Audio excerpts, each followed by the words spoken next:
Всем привет! Решил перезалить и дополнить роли, которые уже выпускал ранее по наемникам возмездия шестой части Резидента. А именно, как набрать большее количество очков, и если попасть не на первое место, то хотя бы приблизиться к нему. Погнали!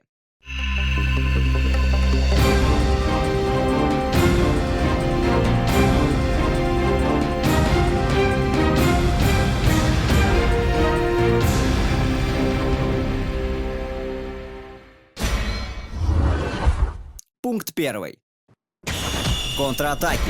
Чтобы повысить свои шансы на сильные очки, нужно свести к минимуму убийство противников из огнестрела, так как здесь важно, сколько времени у вас останется после того, как вы убьете 300 противников, естественно, при этом не потеряв комбо.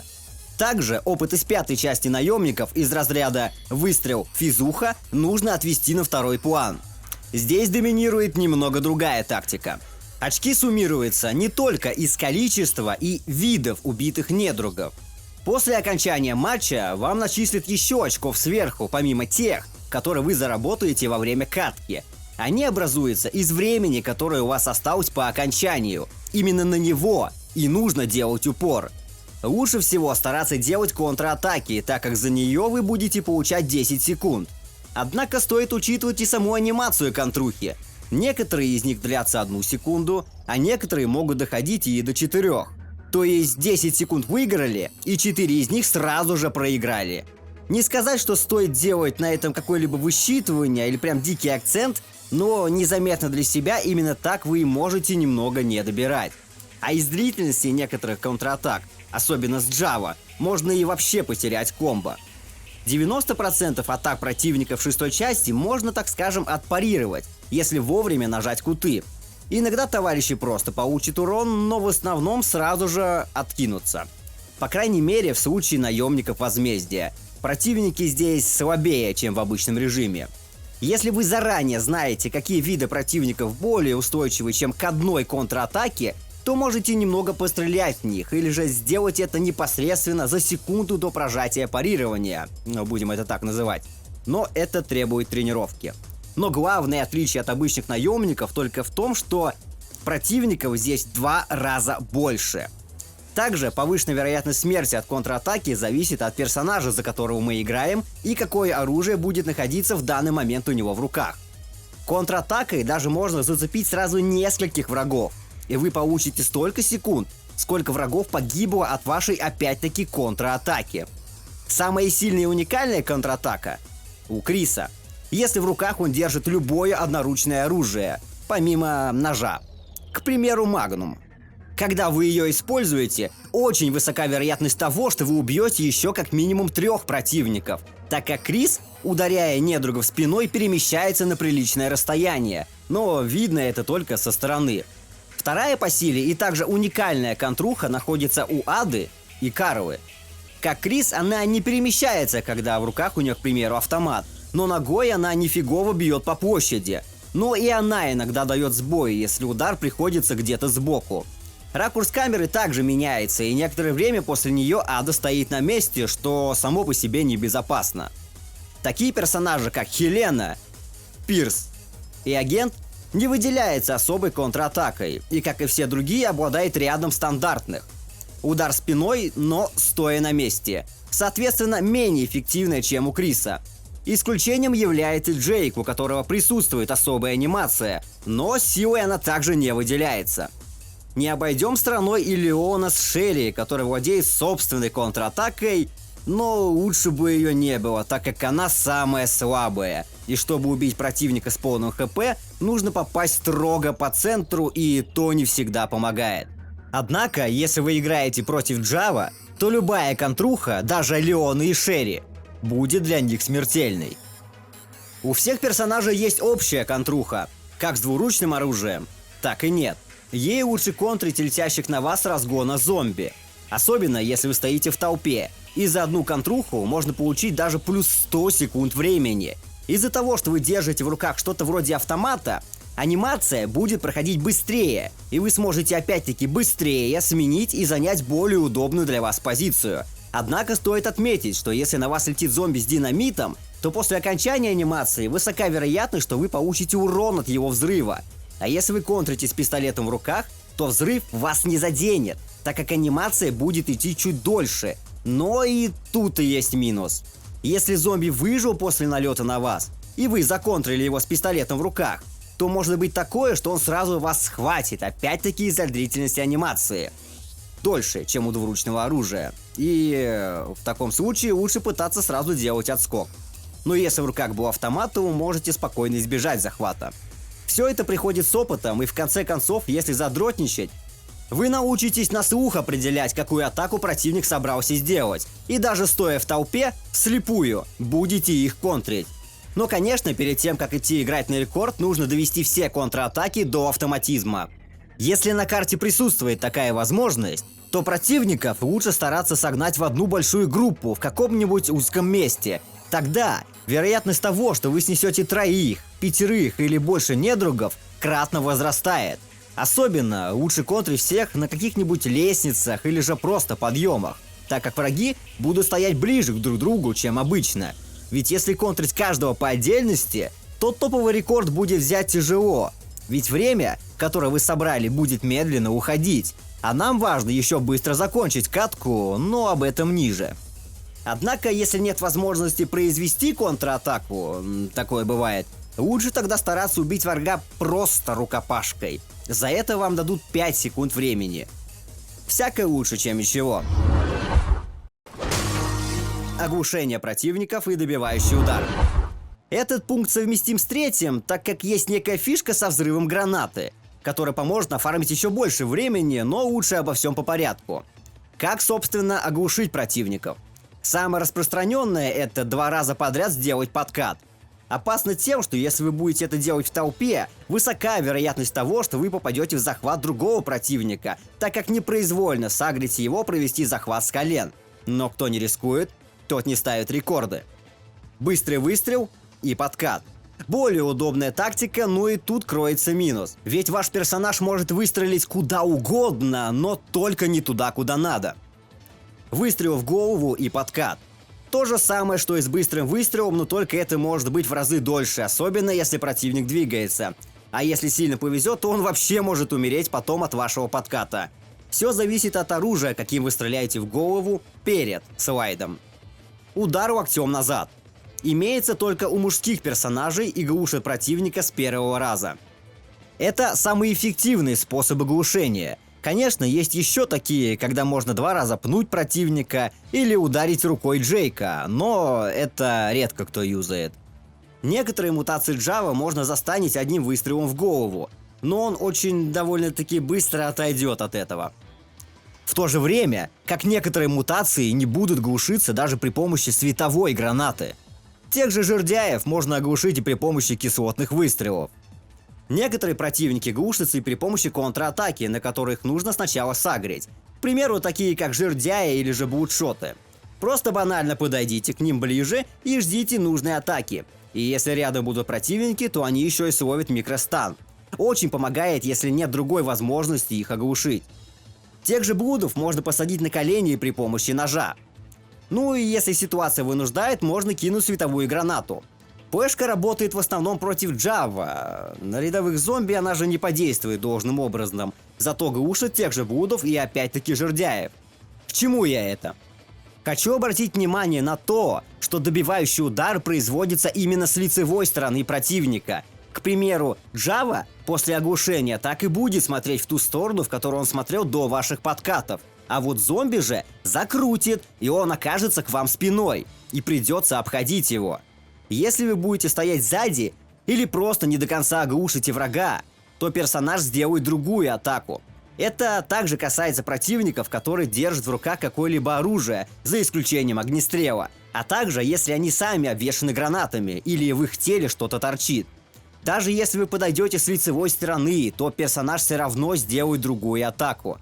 Хотя если ударить под правильным углом, и такое возможно. Но не рекомендую, ибо во время боя искать нужный пиксель — это такое себе. Также нужно убедиться, что враг не стоит рядом со стеной, машиной и прочим, иначе будет то же самое.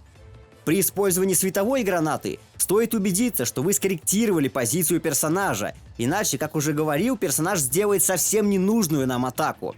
Зомби после флешки ловит недолгий микростан, но этот самый стан открывает их только для атаки сзади. И даже если он стоит где-то сбоку, то персонаж почему-то приоритетом для рукопашки возьмет именно его. И даже при игре с Java убедитесь, что рядом не валяется как какой-нибудь челик, который отрастил себе крылья, иначе уже знаете, чем все это кончится. Если нужный противник оглушился около стенки, и вам вот приспичило именно на нем сделать глич, то вытащить его можно при помощи уворотов, но надо оно вам или нет, смотрите сами. Однако, если противник стоит на лестнице, то можно смело проводить удар. Герой не будет выхватывать оружие или пытаться его убить каким-то другим ненужным нам способом. Также у каждого из персонажей разная скорость этого самого удара. Почему это важно? Об этом в следующем пункте.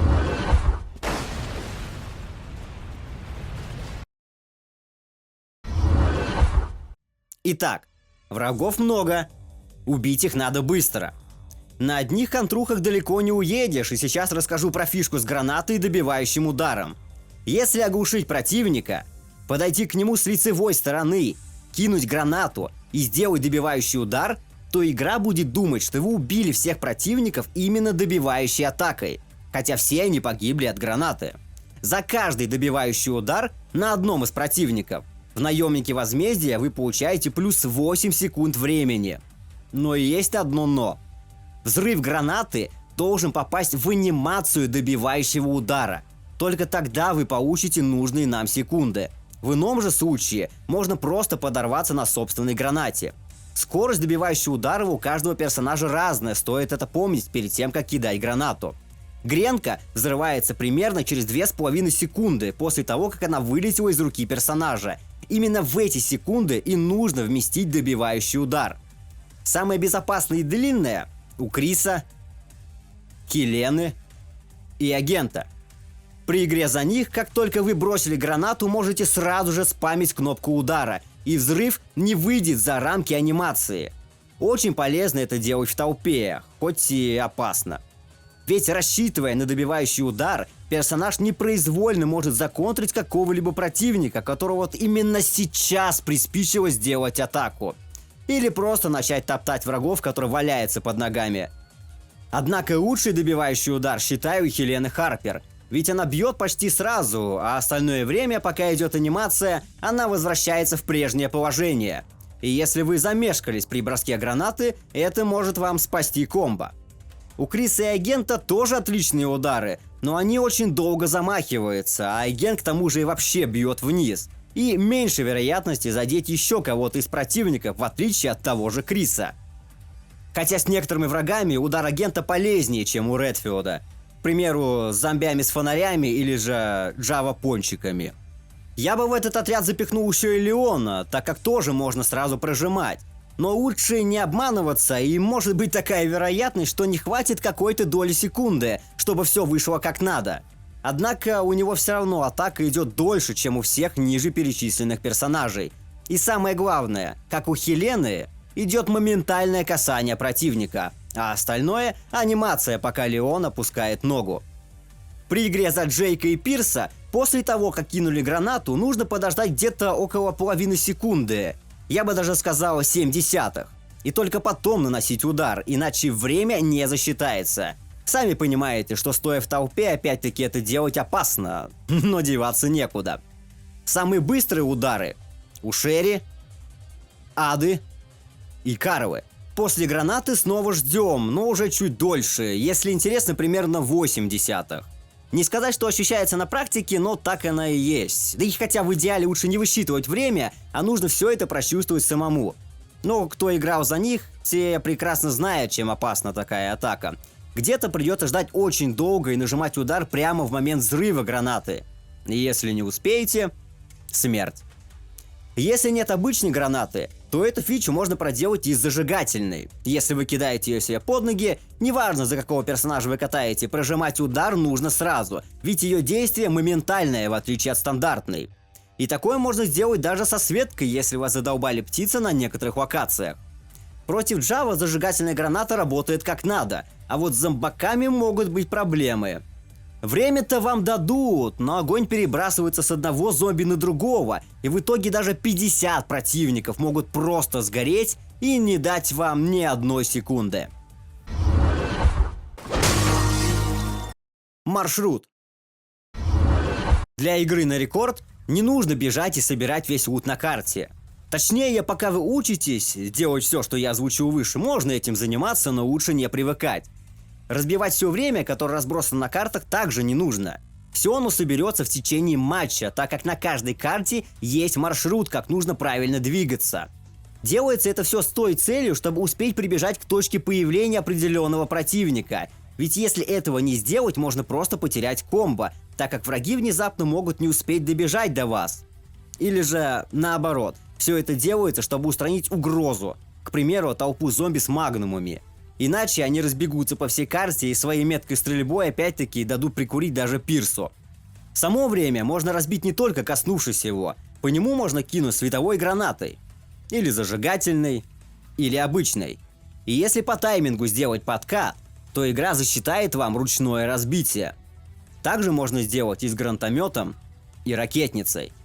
Особенно рекомендую научиться сносить время с помощью гранатомета. Это сделать сложнее, чем с гранатой, так как снаряд летит быстро и нужно привыкнуть. Делайте выстрел, быстро меняете ведущую руку и сразу же подкат. Сделать это можно с любыми зарядами гранатомета.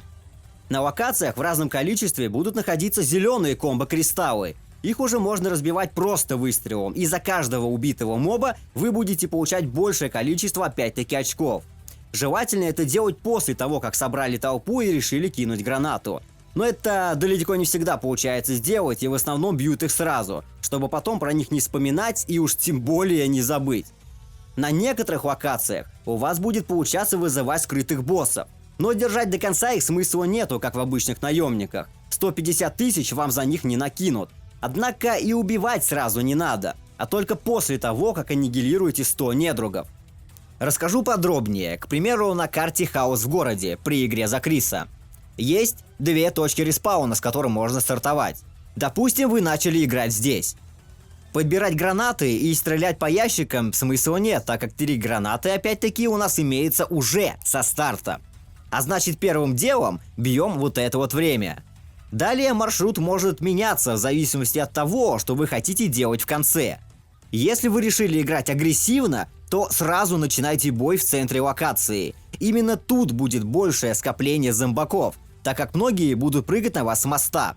Нужно уничтожить зомби с огнетушителем, чтобы они не закидывали друг друга. Вдобавок, в это место будут быстрее добегать зомби, которые будут пытаться схватить вас с разбега. И их нужно законтрить, так как скорее всего вы заденете еще и толпу и получите много времени. Через 15 контратак вы вызовете скрытых боссов. В данном случае это 3 напада. Убивать их не нужно сразу, а только после того, как убьете 100 противников. Но до этого, по уничтожению где-то 84 зомбей, начнет выбегать большая группа собак. И вам нужно оказаться рядом, чтобы сразу устранить как минимум 4. И после в процессе убить нападов. И находиться здесь до тех пор, пока на счетчике не будет 150. Параллельно закидываем гранату наверх, чтобы снести время, и направляемся в магазин с автоматами, так как там появляется жердяй, и с помощью него взрываем толпу. Бьем время и несемся в соседнюю локацию со временем, но попутно снося все живое, чтобы не потерять комбо. Поэтому не убивайте остатки слишком быстро. Около 180 противников может начать казаться, что локация опустела, но нужно забежать на мост и убить несколько зомбей и сразу же валить вниз.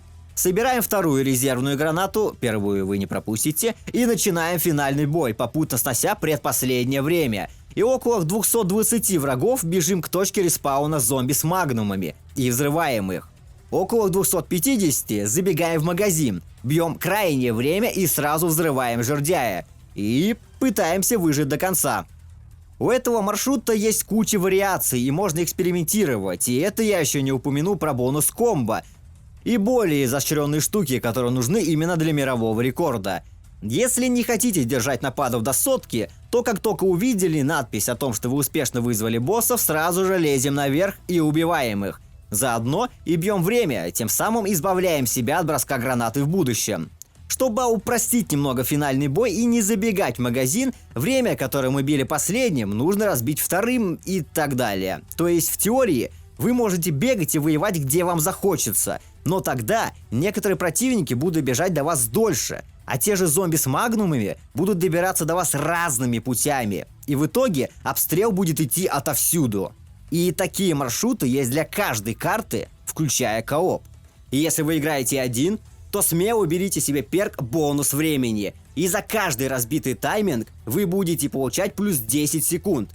А если играете вдвоем, то второй берет перк нет пределов, и за каждого 50-го убитого противника вам будет сверху падать 5000 очков. Если теряете комбо, как уже говорил, можете убить кого-то и спасти счетчик, но имейте в виду, что теряете время. К примеру, вы всего лишь убили 20 зомби. Ну, убили и убили, результат все равно вас устроил. 20 зомби это 20 контратак, то есть 200 секунд. Грубо говоря, 3,5 минуты. Или же 160 от взрыва гранаты. А сколько бы ты набрал, если бы не боялся начать сначала и не убивал бы просто зомбаков? Ну как бы круто вы не контрили и не бросали гранаты, нифиговая часть будет зависеть еще и от рандома. Где-то противник будет бежать дольше, где-то целая толпа будет стоять на месте и ничего не делать.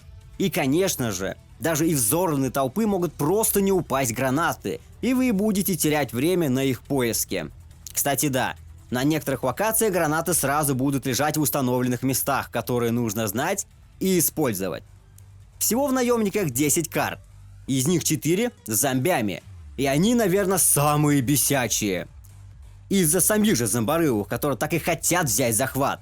На картах с Java такого нет и играется в разы проще, хотя и там есть свои моменты из разряда снайперов, ракетчиков, разных мутаций и так далее. Но такого не будет, что из-за рандомного подката или уворота вы стригерили зомби упасть на колени и схватить вас. Они могут упасть перед вашими ногами и блочить, схватить за ноги в самый ненужный момент, когда вы сосредоточились на контратаке, сигануть с разгона, когда вы уже кинули гранату. Когда вы теряете комбо и срочно нужно кого-то убить, они вас хватят самым долгим захватом. И даже Java не стреляет так метко, как они, а после еще и выкинут вас автомат или же кувалду. Каждая карта с ними – это отдельный челлендж. На хаос-городе на вас просто нападают группами по очереди. Толпа обычных зомби, группа собак, группа бутшотов, группа автоматчиков. А в конце, если начать мешкать, они все соберутся в одну толпу, и там не то что рекорд поставить, там и выжить тяжело. Молчу про то, что они любят закидывать друг друга огнетушителями. На карте глубоко под землей просто полно зомби с динамитами, и если взорвется один, то взорвутся все по цепочке. В катакомбах много зомбей с фонарями, при попадании в которых вся толпа начинает просто так сгорать. И на крышах, где на вас так и хотят налететь с разгона, или же подойти к зомби тяжело, ведь они сразу же вытягивают руки. С Java такого нет, однако карты при игре с ними в разы больше по размерам. Ну и очков там можно заработать также в разы больше, чем с зомбаками. Если законтрить всех зомби на карте, то на таймере будет 50 минут. А если всех взорвете, то 40. Разница ощутима. Но иметь 50 минут в принципе невозможно, так как будет вычитаться время, которое вы провели на арене. В лучшем случае при игре вдвоем на некоторых локациях это минут 7. Да и если чисто контрить всех, то придется долго ждать респауна противников, и то пока они доберутся до вас. Молчу про то, что не все могут умирать с одного удара, а значит матч будет длиться дольше, и у вас окажется примерно 33 минуты чистыми, это для примера. Оставшиеся минуты и нужно как раз таки добивать гранаты, чтобы ускорить выход новой порции врагов и увеличить счетчик примерно до 42 минут. Однако ваш конечный результат при лучшем раскладе будет меняться. Где-то более успешно кинули гранату, а где-то больше законтрили зомби. Стоять просто в толпе и ждать удара, особенно от Java, не всегда имеет смысл. Они охотнее вас атакуют, когда вы на них несетесь с расстояния, бегая от одной группы к другой. Вооружение персонажа тоже имеет значение. Важно наличие как слабого оружия для быстрых выстрелов, и особенно более мощного, для того, если вы вдруг будете терять комбо и вам срочно нужно будет кого-то убить.